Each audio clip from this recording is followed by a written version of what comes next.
Third topic, galvanic cell. What is the galvanic cell? In this galvanic cell, chemical energy convert to electrical energy. Okay.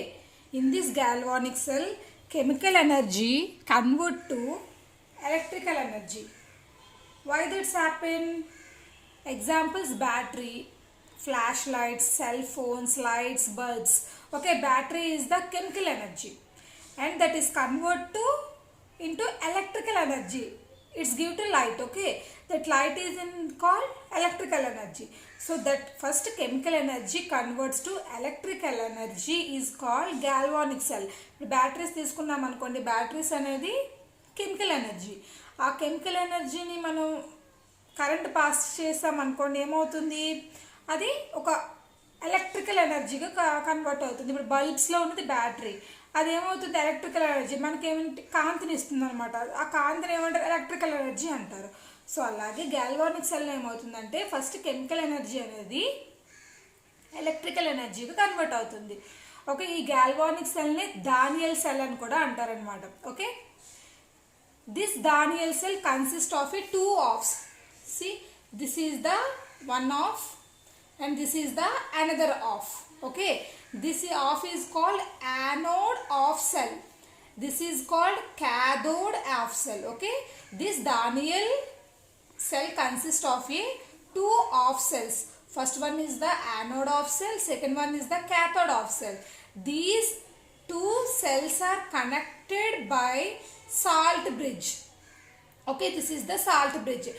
This salt bridge contains of sodium chloride, NaCl. Okay, NaCl. మొత్తం ఈ salt bridge అన్నిట్లో కూడా NaClతో నింపు ఉంటుంది అనమాట. అంటే Na plus Cl minus, Na plus Cl minus. ఈ salt bridge మొత్తం కూడా NaCl అనే సొల్యూషన్తోని ఫిల్ అయి ఉంటుంది. So these two cells are connected by salt bridge. Okay, the anode, this is the anode of cell, this is the cathode of cell. This anode is consist of zinc rod. This is the zinc rod. Okay, this zinc rod dipped into the ZnSO4 solution. Okay, this is the ZnSO4 solution. This is the zinc rod. This zinc rod is dipped into the ZnSO4 solution. Okay, this is the ZnSO4 solution.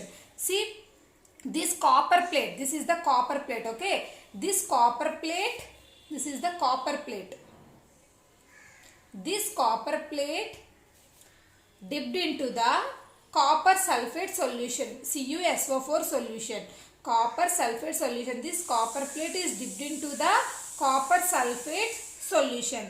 These two off cells are, okay, these two off cells are connected through the voltmeter. Okay, these two, anode and cathode, is connected to the voltmeter. In this voltmeter the electrons are passing through anode to cathode. Okay, ఇక్కడ నుంచి zinc నుంచి electrons అనేది travel అయ్యి cathode దగ్గరికి వెళ్తుంది అనమాట. ఓకేనా, ఇలా యానోడ్ క్యాథోడ్ దగ్గర ఎలక్ట్రాన్స్ పాస్ అయ్యి వోల్ట్ మీటర్ అంటే కరెంట్ పాస్ అవుతుంది అనమాట. ఇక్కడ ఎలక్ట్రికల్ ఎనర్జీ కన్వర్ట్ అవుతుంది. So these two are ZnSO4 is the chemical solution, CuSO4 is the chemical solution.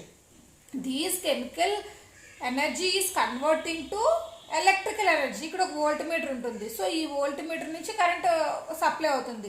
So these chemical energies are converted into electrical energy. So ఇది ఎలా work చేస్తుంది అనేది చూద్దాం. ఓకే, ఇది యానోడ్ ఆఫ్ సెల్, ఇది cathode of cell. Clear? ఇది anode of cell, ఇది cathode of cell. ఈ యానోడ్ ఆఫ్ సెల్ ఏముంటుంది, ZnSO4 సొల్యూషన్ ఉంటుంది. Okay, ZnSO4 solution. ఇది క్యాథోడ్ ఆఫ్ సెల్లోని కాపర్ సల్ఫేట్ సొల్యూషన్ ఉంటుందన్నమాట. సో ఇప్పుడు ఈ Zn రాడ్ని డిప్ చేసాం కదా. సో ఆ Zn రాడ్ అంటే అన్నీ కూడా Zn అయాన్స్ ఉంటాయి ఇందులోని. ఓకే, అన్ని Zn మాలిక్యూల్స్ ఉంటాయి. సో ఈ Zn మాలిక్యూల్ అనేది every zinc has contain 2 electrons. This zinc molecule contains 2 electrons. This zinc molecule contains 2 electrons. This zinc molecule contains 2 electrons.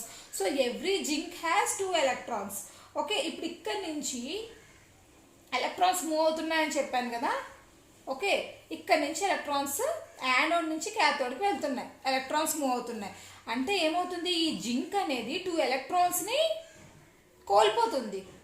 Okay, ఈ జింక్ ఇప్పుడు ఈ జింక్ మెటల్ నుంచి ఈ జింక్ నుంచి ఎలక్ట్రాన్స్ మూవ్ అవుతున్నాయి. సో ఎవ్రీ జింక్ అనేది 2 ఎలక్ట్రాన్స్ని pass చేస్తుంది.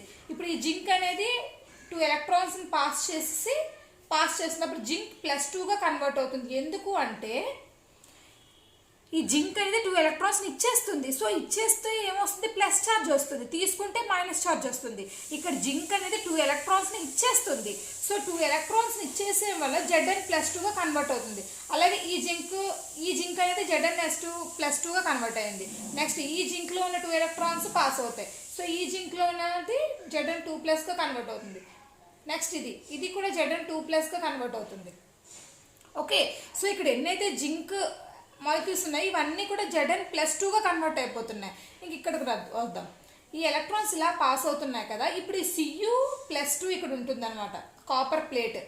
ఈ Cu+2 అనేది ఈ ఎలక్ట్రాన్స్ అన్నిటిని తీసుకుంటుంది. ఇప్పుడు ఈ జింక్ అనేది 2 ఎలక్ట్రాన్స్ని పంపించింది, ఈ కాపర్ 2 ఎలక్ట్రాన్స్ని తీసుకుంది. సో తీసుకుంది కాబట్టి మైనస్ ఛార్జ్, అంటే ఈ +2 అనేది పోతుంది ఇక్కడ.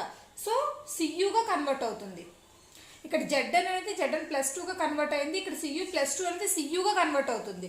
ఓకే, నెక్స్ట్ ఈ జింక్ ఆటమ్ అనేది 2 ఎలక్ట్రాన్స్ని పాస్ చేస్తున్నప్పుడు ఇక్కడ 2 ఎలక్ట్రాన్స్ మైనస్ వచ్చి సో Cuగా కన్వర్ట్ అవుతుంది. ఓకే, సో ఇక్కడ చూడండి, జింక్ అనేది Zn+2గా కన్వర్ట్ అయితే Cu+2 అనేది 2 ఎలక్ట్రాన్స్ని తీసుకొని సో Cu అంటే న్యూట్రల్గా కన్వర్ట్ అయింది అనమాట. సో ఇక్కడ ఇంకో పాయింట్ మనం యాడ్ చేసుకోవచ్చు. metal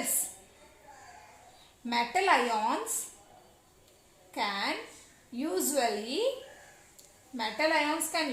dissolved into water. Metal ions can usually dissolve in water and neutral atoms make up solid. అంటే ఏంటి, మెటల్ అయాన్స్ అనేవి వాటర్లో చాలా ఈజీగా డిజాల్వ్ అవుతుంది. ఇక్కడ జింక్ అనేది మెటల్. ఓకే, ఇక్కడ జింక్ అనేది మెటల్. సో జింక్ మెటల్ వాటర్లోని ఇప్పుడు జింక్ Zn అనేది Zn+2గా కన్వర్ట్ అవుతుంది. సో జింక్ మెటల్ అనేది వాటర్లో కరిగిపోతుంది అనమాట. ఈ జింక్ Zn+2 అన్నీ కూడా వాటర్లో కరిగిపోయాయి. ఓకే, ఇవన్నీ కూడా వాటర్లో కరిగిపోయింది, ఎందుకంటే జింక్ అనేది ఎప్పుడు కూడా వాటర్లో కరిగిపోతుంది.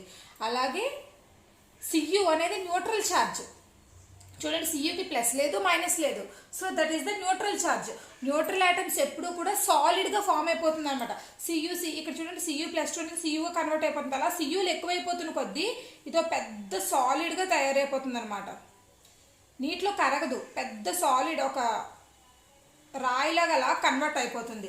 ఇక్కడ మాత్రం Zn అనేది అన్నీ కూడా కరిగిపోయి ఇక్కడ ఆల్రెడీ ఫస్ట్లో చెప్పాను, ఈ యానోడ్ ఆఫ్ సెల్ అనేది ZnSO4తో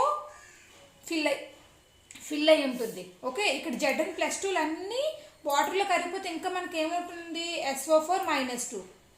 ఓకే, Zn అంతా కరిగిపోయింది, ఇంకా ఓన్లీ మనకి సల్ఫేట్ మాలిక్యూల్స్ మాత్రమే ఉంటాయి ఇందులోని.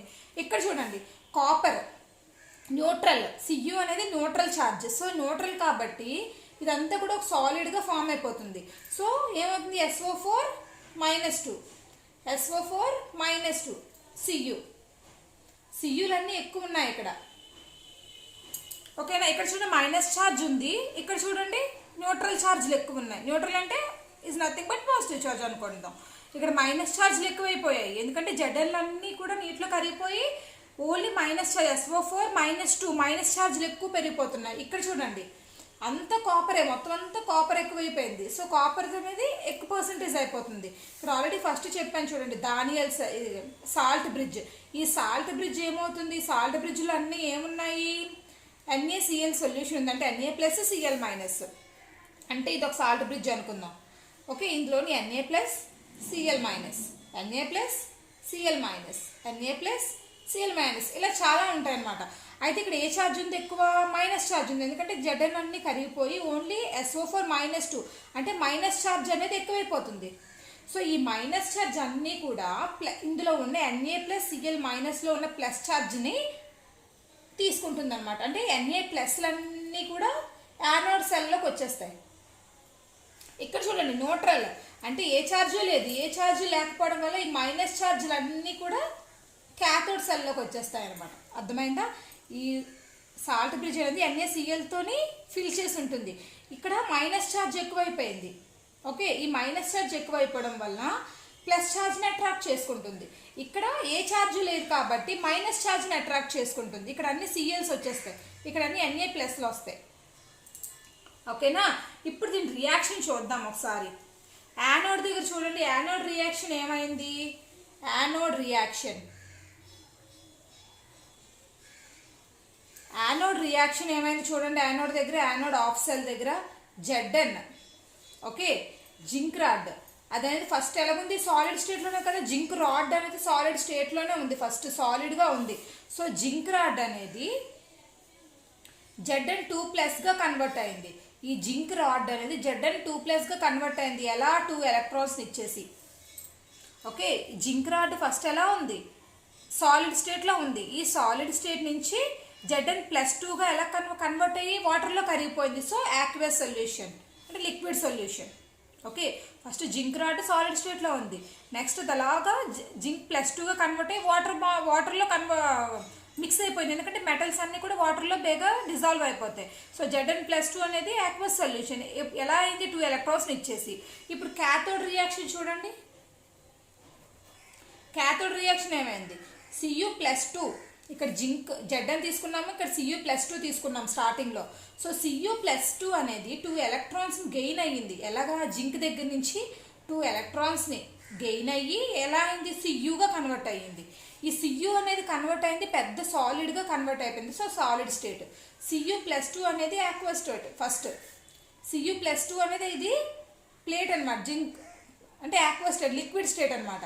ఈ లిక్విడ్ స్టేట్ 2 ఎలక్ట్రాన్స్ని జింక్ దగ్గర నుంచి పొంది Cu ఒక మెటల్ పెద్ద సాలిడ్ స్టేట్గా కన్వర్ట్ అయింది. So this is the solid. Net reaction చూడండి. మొత్తం టోటల్ రియాక్షన్ ఏమవుతుంది? 2 ఎలక్ట్రాన్స్ క్యాన్సిల్ అయిపోయాయి. సో నెట్ రియాక్షన్ ఏమవుతుంది? Zn solid plus Cu+2 aqueous gives rise to Zn+2 aqueous plus Cu solid. This is the galvanic cell reaction. Okay, అర్థమైందమ్మా? First ఇదంతా అర్థమైతేనే మనకి లాస్ట్లో అర్థమవుతుంది. So this is the galvanic cell net reaction.